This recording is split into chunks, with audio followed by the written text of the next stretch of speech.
Listen to this episode if you have ever asked yourself, does it take money or funding to grow or start a business? This is a question that I actually get asked a lot.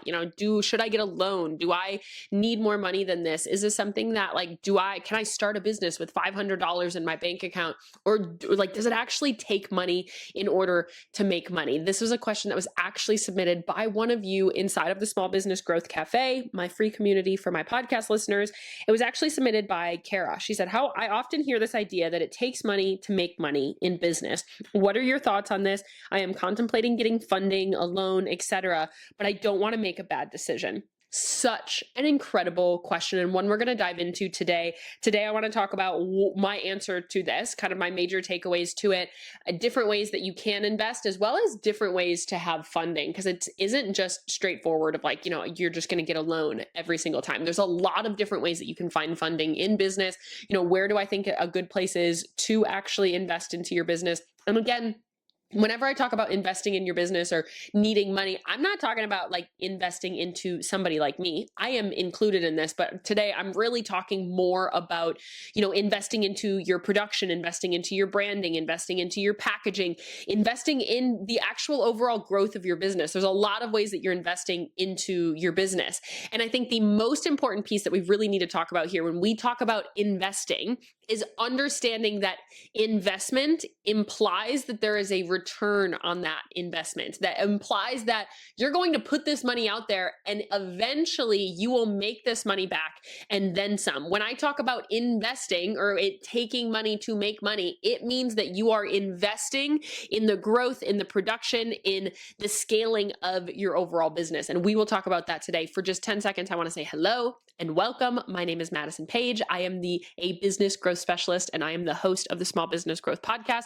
I help small businesses turn into brands that stand out and sell out and disrupt their industry to become the next category leader. We're talking to serious business owners here that are really trying to become that next household name, that next category leader, that next breakout brand within their industry. That is who we are talking about here today. I'm so happy that you are here. Make sure that you subscribe to the podcast. We put out new episodes every Tuesday and Friday, talking all things business, mindset. We interview guests and other founders and so many specialists and things like that out there.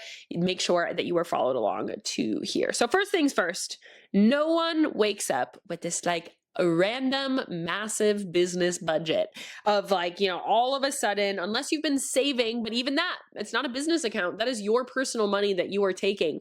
And that is what a lot of people usually call bootstrapping, is that you are funding the growth of your business.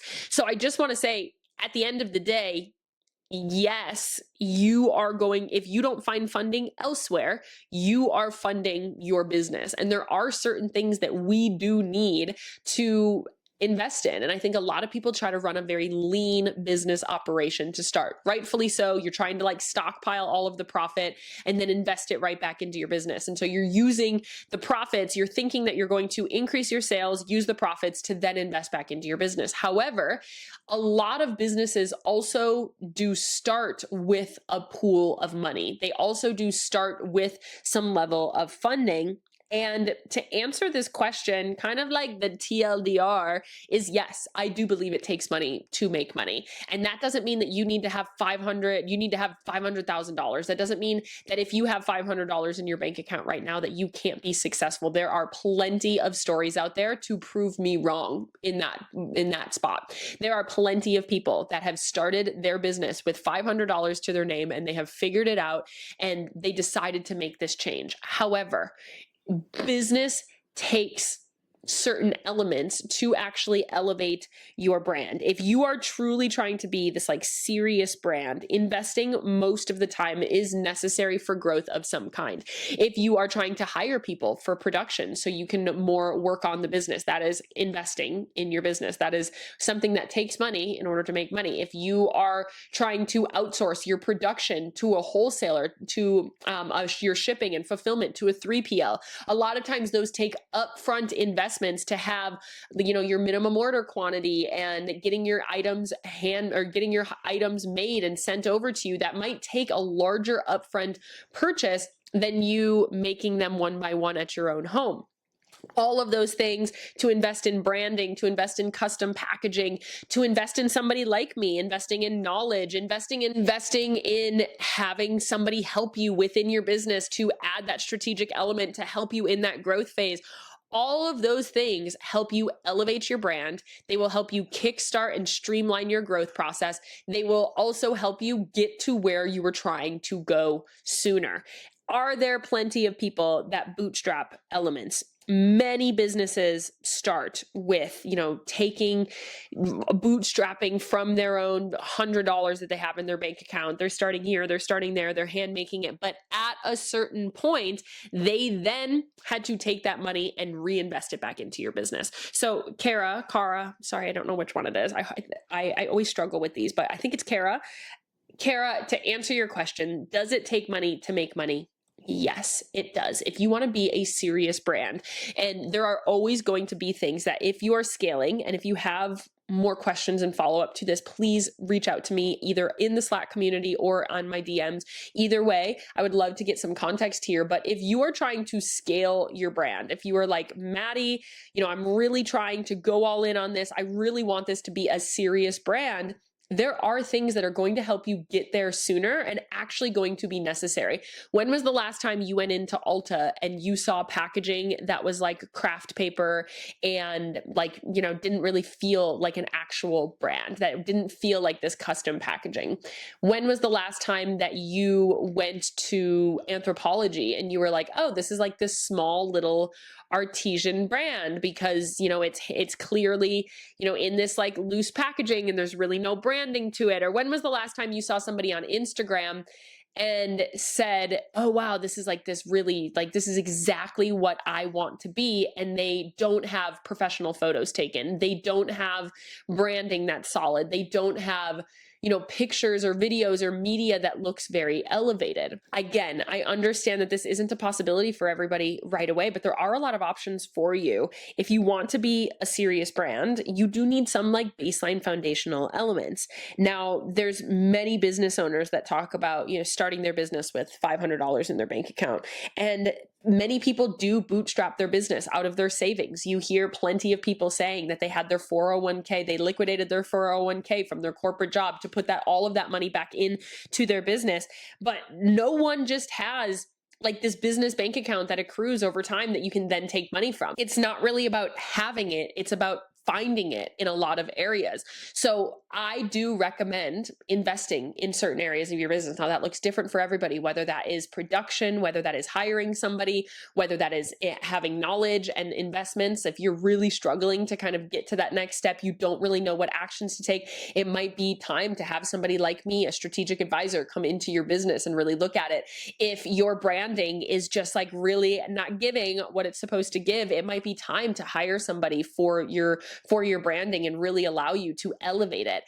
I always say this, is that disruptive brands are built in the details, and details are really hard to do from a bootstrapped, low, thrifty style budget. The details are hard when your packaging is just packaging that you're buying off of Amazon in quantities of 25.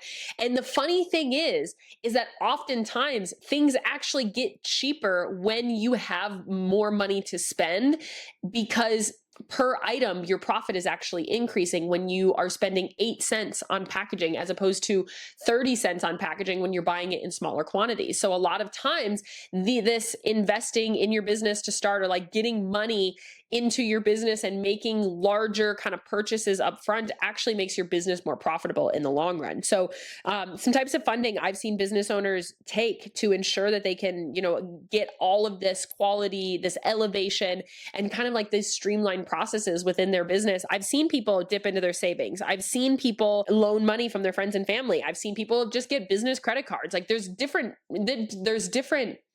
almost like elements of seriousness that you're taking here. If you're just dipping into your savings, if you're in your friends and family, and when I say just, I don't mean to take that lightly, but like credit cards, you can get grants, you can get loans. Those things can be in the short term and paid off. But there's also crowdfunding, where you're going into your community saying, hey, I really want to do this thing. I have this great idea. You can do a Kickstarter. There's kind of bigger areas here as well, where we can talk about venture capital. We can talk about angel investors. We can talk about strategic partners. that will come in kind of like Shark Tank. I have clients that have been on Shark Tank that are work with sharks.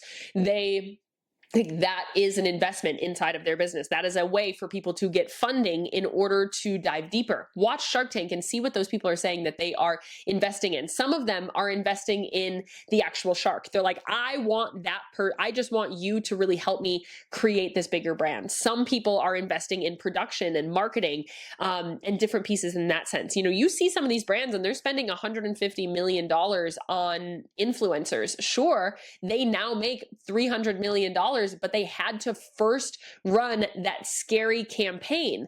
I listen to Mari Llewellyn often. She is from Bloom Nutrition. She has her own podcast, but she owns Bloom. They're a greens company, now a supplement company. I followed her for years. And she talks about how her and her husband started like a service-based, almost like ebook company where they were selling ebooks that have a really high profit margin because you have very few expenses. And they were basically selling ebooks to fund their product-based business.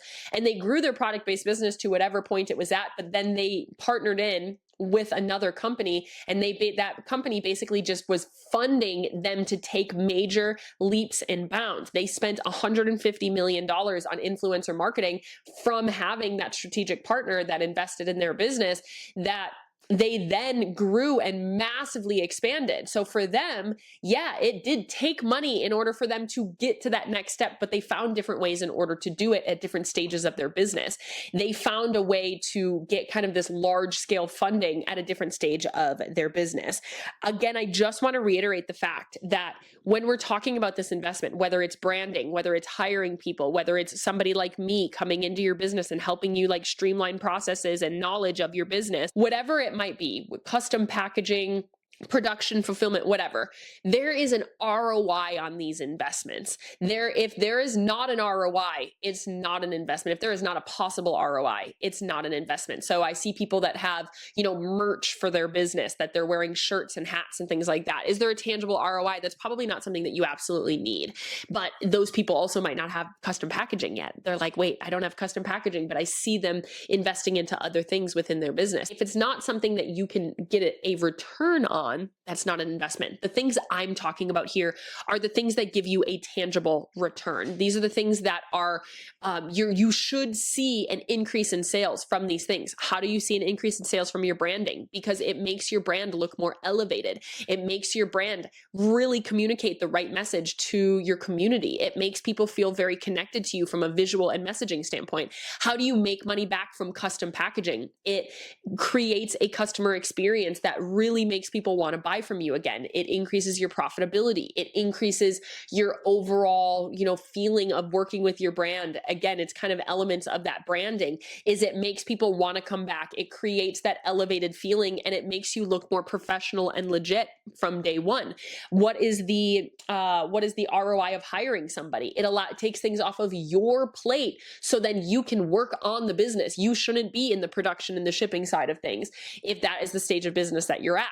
If you're hiring somebody to do your social media, it's understanding that you're hiring for your weaknesses, that your social media person is then directly in charge of your sales and your community. That's incredible. Those people have a direct ROI. If you're hiring somebody to come into your business and have a strategic partner, which the average startup that starts in the early stages with having some sort of strategy person come in, some sort of strategic advisor, are 5 times more likely to be successful, or they grow 30% faster on average.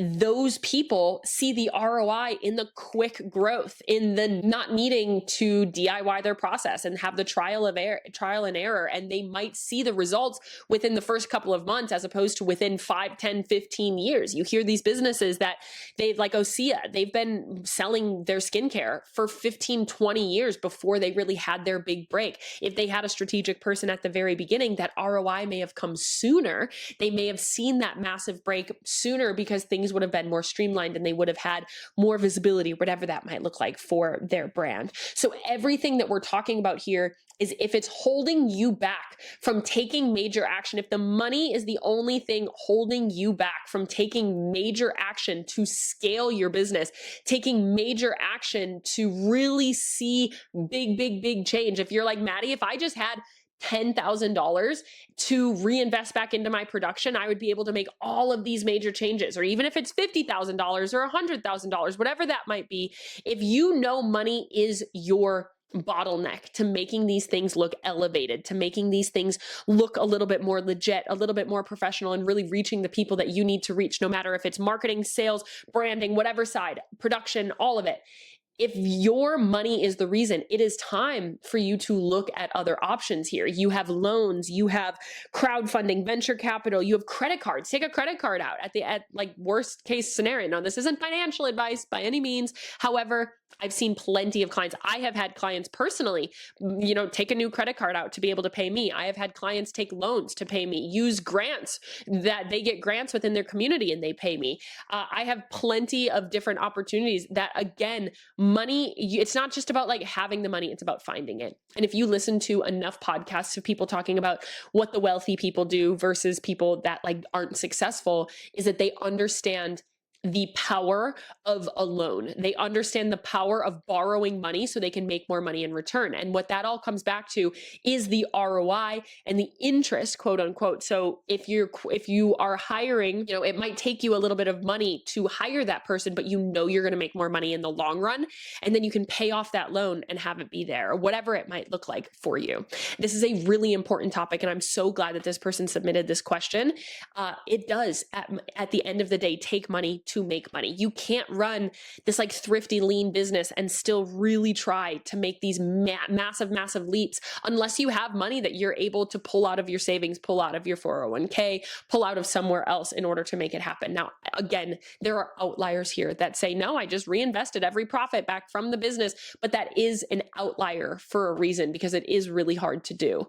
So that is my take on that. If you are interested in continuing this conversation, join the Small Business Cafe, which is my free community for my podcast listeners. We will be diving into all things finances, money, and funding there today. I think it's a really important question that we can really pose and that we can have, and really remembering that return on investment. The return on investment is the really important part here, because if you get a $5,000 loan, but it turns into $50,000 in sales, man, was that worth it? I want you to look back and be like, that is one of the best things that I ever did, because it allowed you the tools, the resources, the knowledge, whatever, in order to really take that next step in your business, in order to be seen in that elevated eye, in order to be seen by the right people, in order to build the community that you need. I hope this was helpful for you. If you have any questions, feel free to reach out to me on Instagram at thisismadisonpage. I will see you there. I love you. I'm rooting for you. I'm in your corner always. And then dive in to the Small Business Cafe, and we will be talking all about this there today as well.